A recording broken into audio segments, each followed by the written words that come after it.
Great day, kings and queens. Welcome to another conversation with Drew, where it's an honor to be able to share my gift with you guys.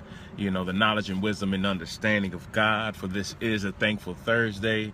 And I'm just very appreciative and have so much gratitude for the understanding of life and the reason of purpose and why we're here.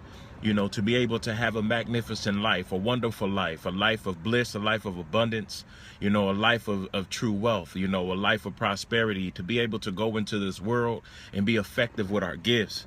You know, it's so much to be grateful for, you know, so much to have gratitude for. K Camp, I see you, King. But I wanted to, you know, share with you guys, man, you know, a major reason why I'm so grateful, why I'm so thankful.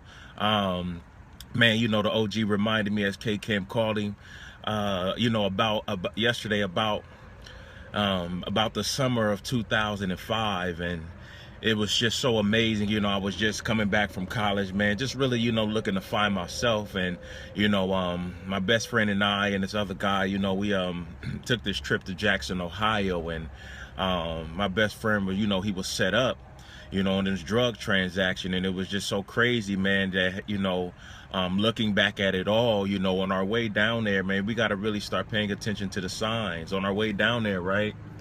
God was trying to warn us. He was trying to get our attention. He was trying to, you know, get us to take heed to something that we was about to get into, that we didn't know that'd be something that'd change our lives forever. And so on the way down there, it was sprinkling, right? And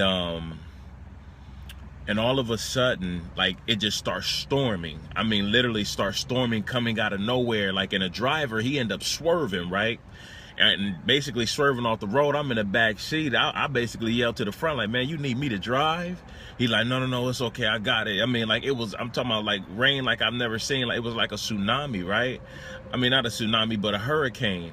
And so, you know, we keep going, we driving. And first, I'm sorry, let me back up. That very morning, my best friend Sweets, he said, man, he had a dream. He never told me what the dream was, but it was such a disturbing dream. But he said he had a dream, so that was the sign. That was the first sign. Second sign was the storm that came out of nowhere, and then all of a sudden it just go back to sprinkling. That was the second sign. Third sign is we went to this rest stop, right? And we walk up to the rest stop, you know, to use the bathroom. It's about an hour from Columbus. And so we go to open the doors is locked. That was another half a sign. And we get into the bathroom, and on each stall is this neon bright green and orange little flyers with scriptures on them. And as I'm standing there peeing, right, I'm looking down and I'm reading the scripture, and because I mean, it's just eye-catching. And so we're walking out, him and I are walking out, and we look at each other. It's like, man, did you see that? I'm like, yeah. So we just keep going. We get in the car, and what was so crazy is, like, man, I had a gun on me. And in my mind, I ain't no killer, but in my mind, if something was to go wrong, I'm busting. This is what I'm telling myself, right? And and we got to arguing, like, you know, he like, man, give me the gun. I'm like, nah, I got it. I'm cool. If something happen, I got it. He's like, man, give me the gun, bro. I'm like, nah, I'm cool, right? I'm like, man, bro, give me the gun. Finally, I'm just like, man, here, take the daggone gun, right? So the confidential informant gets in the car. Transaction goes down. We're pulling off, right? I mean, y'all was like a movie, man. I mean, I'm talking about, all you see is red, blue lights, and all of these bodies coming up with AR-15 shotguns, pistols drawn. I mean, it was like they came out of cracks and crevices, right? I mean, I've never seen this many police in one place. It was ridiculous, and I'm just looking around like, man, it felt like life was over. And as you know, we're laying on this wet ground because it's raining, man. I'm laying on this wet ground. I'm just sitting there praying in my heart, like, man, Father, man, like, you got to do something, man. And so they take us, man. We go down to the county, and we're sitting in there, man, and we're talking to the people, man. Of course, you got to talk to them, man. I guess this guy, this confidential informant, painted my guy out to be like a monster, like this killer, this super huge drug dealer. And, you know, they talking, they like, man, y'all actually some really good guys, man. This is so crazy, man. And as I'm laying in my cell, man, I'm laying there praying to God, hoping and praying that when I wake up that this is all a dream. Literally, man, like knowing that it's real. I mean, it was that surreal. I really thought that, you know, as I'm laying here in this cell, that this was a dream. And so when I wake up and I'm still in this cell, man, it really hit me. I'm like, man, this is so real. So fast forward, I end up facing a mandatory minimum of 10 years, a maximum of 20 to life, right? And we didn't have any money at the time, you know, single parent home, you know, all we had was prayer. And so, you know, I would tell this public defender that I had to get, I would tell this public defender, like, man, you know, my God is real. I'm not going to jail. You know, I'm basically in the wrong place at the wrong time, just ignorant, dumb to life, man, dumb to choices, and choices and decision making. And so I'm going to court. I'm going to trial on Monday, y'all. I was going to trial on Monday, and my public defender called me on Friday, and he said, man, the first thing that came out of his mouth, he said, man, Drew, your God must be real. You know, and it's just like that record stopped, that, and I'm like, what's going on? He's like, man, they want to do a deal. He said they want to throw all of the charges out if you plead guilty to this charge called misprision of a felony. Basically, you seen a crime committed and you didn't report it. And basically, you would end up facing a 1.5 years in prison, 3 years probation. Long story short, y'all end up getting probation. And so I'm looking back on all of that, y'all, and I'm sitting here watching this stuff play out in my mind, watching this movie play out in my mind at the age of 24, 25 years. I mean, no, I was 22 years old, 21, 22 years old, man. And I'm sitting here watching this play out, man. Do y'all not realize, man, that I will still be in jail right now? That I still be sitting behind bars or on my way home right now? I look back at over the past 10 years of my life, I was facing a mandatory minimum. See, if y'all don't know what that is, that means that it doesn't matter who I know. It doesn't matter how much money I have. It doesn't matter what I was doing prior to this very moment. I cannot get less than 10 years. A mandatory minimum of 10 years, a maximum of 20 to life. This is the kicker, though. That very pistol, right?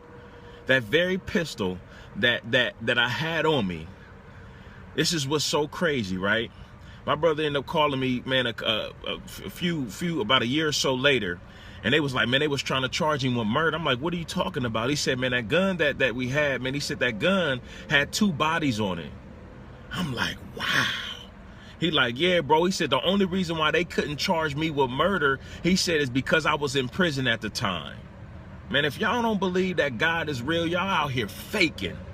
Y'all in the way of some real players. Y'all out here faking if y'all don't believe God is real. Why? Because if I would have been caught with that gun, they could have pinned them murders on me.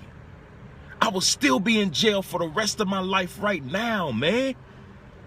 Y'all have to understand that when I talk about purpose and I talk about destiny, I am that sincere about it.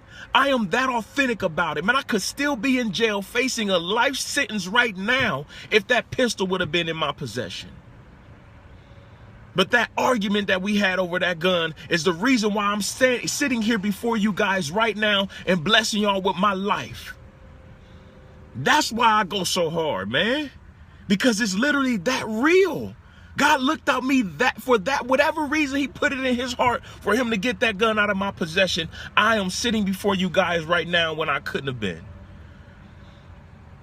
That's why I'm so thankful. That's why I have so much gratitude. That's why I have a relentless pursuit of coming to you guys every day, serving my purpose selflessly, because I know where I could be.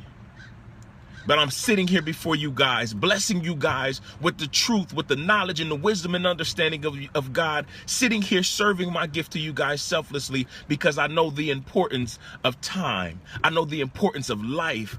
I know the importance of gratitude. I know the importance of serving your gift, because, man, I had a gun on me that had 2 bodies on me, and they could not pin it on him because he was in jail at the time, meaning that I could have been pinned with these 2 murders that was on this gun. And y'all wonder why I go so hard. Y'all wonder why I pour out so much. Y'all wonder why I believe in purpose so much. Y'all wonder why I chase my destiny so much. Y'all wonder why I encourage you guys so much to find yours, because I know how real life is. I could have been in jail serving 10 years at the minimum, or I could have been in jail right now serving a life sentence, because I would have had no alibi. So that's how real it is. That's why I have so much gratitude in my heart. That's why I pour out my gift every single day, because I understand that nothing can stop me. Nothing can stop me. There is nothing on this earth that can stop me. Because when you realize that everything that you've experienced in your life right now, everything that you've gone through in your life right now has literally built you up to get to this place right now in such a fashion of beauty, of such an amazing way of testimony, that when you start to embrace it and you start to appreciate everything that God has done, you will begin to see that your life is unstoppable. This is why we are to get out here every single day and serve our purpose. Because what we have will impact lives forever. Imagine that. Imagine Andrew Clayborn sitting in prison right now. Imagine that. Imagine me not having access right now to pour out my gift to you guys. Imagine that. Y'all would have never known me. I would have never met people like Keith Camp. I would have never been able to pour out to people like Cecilia. I would have never been able to pour out to people like Jerry. I would have never been able to have that opportunity if I would have had that pistol on me. This is what I need you guys to understand. That whatever you're going through right now is there in your life to promote you, because you have a purpose and you have a destiny in your life. You have to stop looking at life as this is an experiment. You have to stop looking at life that I'm here just because. You have to embrace the fact that you have a reason, an original intent of why you are here. An original intent, a purpose for why you are here. Embrace it and begin to search for it with all your heart. It is guaranteed that you will find it. It is guaranteed that you will find it. But you have to acknowledge the fact that everything that you've ever experienced in life is strategically happening because it's trying to align you with the lane, with the destiny, with the truth of why you're here. You think that I went through that for a reason? I mean, for no reason. I was in college. I wasn't no drug dealer. I was no gangster. I was no killer. I was no murderer. I was no street dude. I just came back from college. But I had to go through that. I had to experience being on probation for 4 years and see what the system looked like. I had to go through that. I had to go down to Marconi Boulevard every single week to drop urine. I had to go through that. I had to FaceTime. I had to go through that. I had to be shackled from head to toe. I had to go through that. I had to be strip searched butt naked. I had to go through that. I had to be locked up for 2 to 3 weeks. I had to go through that. Why? Because it was a purpose for it all. This is what I need you guys to understand. Stop living life accidentally. Stop getting in the way of yourself. Stop playing with life and start planning. Start living purposefully. Start changing your mind with information. Reading books, listening to audios, cutting off the TV, cutting off music, and start really pouring into yourself, because your vessel is that valuable. Your life is that valuable. Your existence is that important. But man, if you keep playing with life, man, life is going to wipe you out. It's going to play with you. But you have the authority today, the power and the commandment over your life today to impact lives forever, to change lives forever. I'm a living testament. I am a living testament. Somebody just said, be intentional. Be intentional every single day, every day, and watch how life gives back to you. It said, whatever measure you use, it shall be measured back unto you. So if you only live in 10% of your life, that's all you will ever get out of life. That's a law. That is not a religious scripture. That is a law. That's why I pour out. I want to give 100% every day, because I want 100% back from the universe. I love you guys. God bless you guys. Thank you guys for tuning in. Have a thankful Thursday. But remember, what we do is not a look, it's a lifestyle. Because we do this not to impress people, but to leave our impression in the earth. Share this video with at least one person. I love you guys. Peace.